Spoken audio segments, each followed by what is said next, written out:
Portland Trailblazers. Our Portland Trailblazers are red hot and rolling. We're back now. We were done, and now we're back, and then we were done, and now we're back. They were in the 6. Huh? How about that, or how about that, Drake? Huh? Wop, wop, wop, wop, wop. Shadeon Sharpe, 21st half points. Finished with another game over 30. Denny was really good, obviously, because he played. Mm-hmm. And our Portland Trailblazers are now a game and a half back of the Phoenix Suns. Yep. And about 2 games back 2.5 of the Kings, behind the Kings. But who are 3.5. sinking like a stone. It's technically 3.5 because I don't believe they have the tiebreaker over Sacramento. And Sacramento has been sinking like a stone. You know who their last win was over? Us? Yeah, by 20. So that just happened like a week ago. And so essentially you're 3.5 back with, what do they got, 5 games to go? 5 to go. Yeah. So, Pretty good. pretty good. Pretty good. The Mike Toronto Richmond, court was cool. I'll give you that takeaway from the game yesterday. They had the throwback logo like the that throwback, Swag hates. the throwback Raptor logo. I'm a big fan. I'm not a big fan of the Barneys. Yeah, That's you know, okay. Different eras, different strokes for different folks. That's how we Exactly. roll. I love the purple inside. I mean, I was digging Well, the you court know I yesterday. love purple. I love me some purple. Who doesn't love purple? But I don't like the Barney. So in listening to the homie Mike Richmond, which I do from time to time, who does a good job on the Lockdown Network, What'd the homie Mike Richmond take away? he he was interviewing somebody, and he said out loud, and when Mike Richmond is saying it, it makes me think of Dirt. And Mike Richmond, in the nicest way possible, because Dirt is not always in the nicest way possible. No. Mike Richmond was like, yeah, didn't want to win games last year, and that draft wasn't considered good in any way, but this year it's the best draft, and it's time to win. And he's basically asking, was this a mandate from up top of like, we need to sell more tickets at the end of the year, so don't turn the water off? I don't know, but they were out-tanked yesterday by the Toronto Raptors, and I got home before this game happened. I get home yesterday afternoon, and I sit down, I'm like logging on, reading, and I see my very good friend Jeremy Wu, our very good friend Jeremy Wu, ESPN NBA draft beat guy. Yes. And I'm hoping to get him on soon because I've been texting with him. His schedule's been kind of crazy. He does great work with the NBA draft. He does. And we had him on when he was with Sports Illustrated. He's now at ESPN. He wrote Cooper Flagg's best NBA comps. And I'm like, well, I got to read this. Got to dive into this bad boy. And basically, he goes around and he talks to all these personnel people in the NBA. Like, he actually talks to them. He doesn't pretend he talked it to people. He actually talked to people. And so he's talking to people in the West, in the East, and he's basically saying, who does he remind you of? What's a player comp to help some of our readers, our viewers, understand the magnitude? Whose game do you project him resembling now, when he gets to the NBA? He does take the player comp, and then he also says, does it look like it stylistically, yes or no? So some of these you may not go, yeah, because you might see a different version, but the kind of player the NBA people think he'll be, okay? I'm going to run through the list here. Kawhi Leonard. Which, if that happens, everybody in that organization needs to be arrested for winning basketball games. Really if glad that's we don't true. have a chance to draft that guy. Well, we do. It's just not very good odds. This is interesting. Floor comp. Okay? The floor. The bottom. Right, the bottom. The worst possible version of Cooper Flagg. Yes. Who is he? Lamar Odom. Lamar Odom was a really good basketball player. Where would Lamar Odom rank amongst Blazers over the last 20 years? Get your Sour Patch Kids. And get your Kardashian. You know what I mean? Get you 2 of these as well. I know Lamar wasn't a 1. Man, was he really stinking good. He was a great fit. 6'10" lefty point forward. Dude. Pretty solid right there. In his prime comp, Jason Tatum.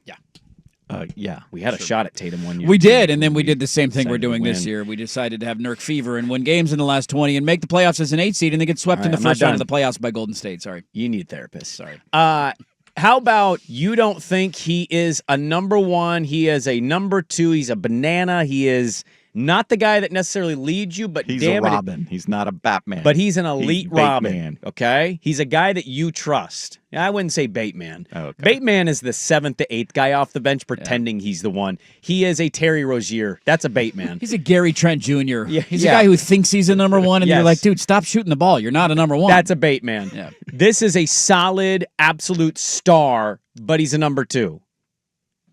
Former Trailblazer, Scottie Pippen. Yeah. And I went, oh, it'd be great to have Scottie Pippen. I mean, when you can win games in a year where the draft is supposed to be one of the best that we've seen in a long time and push for a 10 seed in a play-in spot, maybe even lose your first-round pick if you win the play-in situation, you do it. Any opportunity you get. The last 3 years, they have played G League rosters for the final 6 weeks of the season, give or take. I mean, it's like, go back and look at some of the guys that were in the lineup at the end of the last 2 seasons. It was remarkable what they were putting out. And the drafts weren't as good.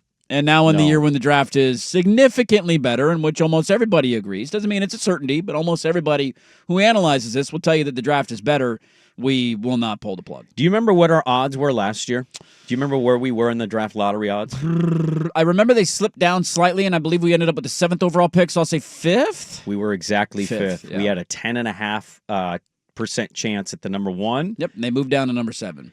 They moved down to number 7. I remember, I'll never forget, I was doing a live pod with Danny that day, and so we were watching the draft while we were doing the pod live, and we had all these Jack Ramsey's listeners. And I'll never forget when they were released at 7, I was just like, oh.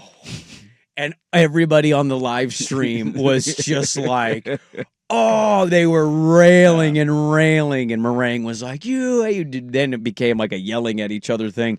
I think that's why some people are in the mindset this year of let's just keep rooting for wins. I genuinely do, because one year scarred them, and we forget quickly. I don't think that's the case. Look, maybe it's not. I also think you allow the internet to be representative of everybody, and I don't think that's the case either. Oh, I have of a lot course of it's people in not. my life, sometimes they're like, dude, he can never be happy, that dirt. And I'm like, I know. But there are a lot of people in my life that are like, yeah, this is pretty clearly what you should be doing this year for this draft. Oh, I think the majority of fans agree with me. I think the majority of fans are in my camp. And for those who don't, and if last year's tank did scare you off, I would quickly point to the year before, in which I want to say you had, the 6th or 7th worst odds, and you ended up with the 3rd overall pick, and that's when you took Scoot Henderson. Yes. You could have had Amen Thompson. But right now, they are sitting just barely ahead of the Chicago Bulls, just barely ahead of the Phoenix Suns. And if the Suns keep sinking and the Blazers can get a big win today, which I don't think that they will, but if they can... Yeah, their next 2 games against the Bulls and then the Spurs back home. Yeah, they'll win the Spurs game. But of course we will. The Spurs are tanking. But the Bulls is a question mark and a flip of the coin. Yeah, but the Bulls already locked up their play-in spot. What are you laughing about? They can't lose the I just play-in. love why change other position, teams though? are allowed to tank. I just love Possibly. If they can be like the 7, do you want to be the 7-8 versus being the 9-10? Do you want to avoid Cleveland, or would you rather play Boston?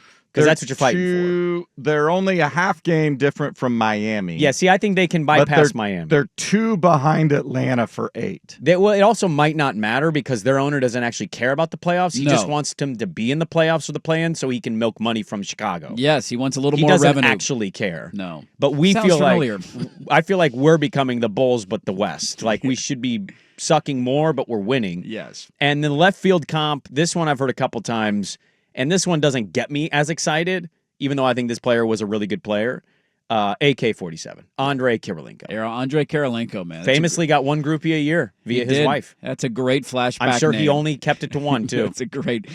Yeah, I mean, I had the dream going into the week that maybe the 8th pick was realistic based on the way that they were playing and the way the standings were looking. Oh, they lost 4 in a row at one They point. had, and now the 8th pick is done. It's not going to happen. You're going to beat San Antonio in town. I think you're 2 games clear of them, and you're probably going to beat them on Saturday. Not going to happen, so you're going to beat them, and then it might not even be the 9th pick. You might be looking at the 10th or 11th odds. I mean, the 10th spot Being to at me, the 10th pick would be the absolute. I mean, it was already a disaster. Now 10 would give you a 3% chance. Yeah, it's just getting The worse. Atlanta and Hawks, worse. by the way, got that pick last year. Worse and worse by the day. Of all the years to be the 10th and get the 1, Let's do it the year after the 10th pick got it's the 1. quite literally the worst year for the Hawks yeah. to have won that last year. Is like, hey, he's a good player. He is.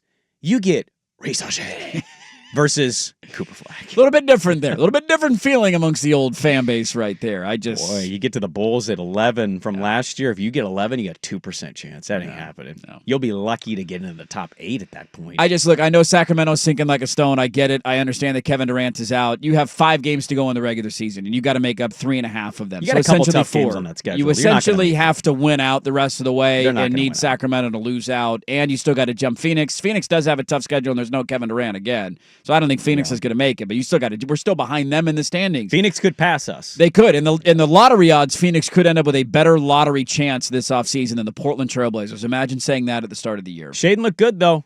Shadeon looked He good. looked aggressive. He looked in control. He's at least, like, Tumani and Denny are the absolutes. At least Shadeon has put some stuff together to make you think, can he gain 5 to 8 more pounds? Because when I look at him, I do think he needs to bulk up a little bit. Yeah. And he's gotten a little bigger since he got in the league. But, like, also, I just love seeing an aggressive Shadeon. I just have a really hard time with end of the NBA season stuff. Totally because get there's why so you'd many say that. bad teams. Yeah. The Toronto Raptors are tanking. They've played teams who have pulled their starters with 10 minutes to go in games. Nobody Like, was at that game. nobody's going. Nobody's trying. They don't want to win. And so that's awesome. I'm glad the guys are playing well. I have a really hard time extrapolating that and saying it will translate to next season.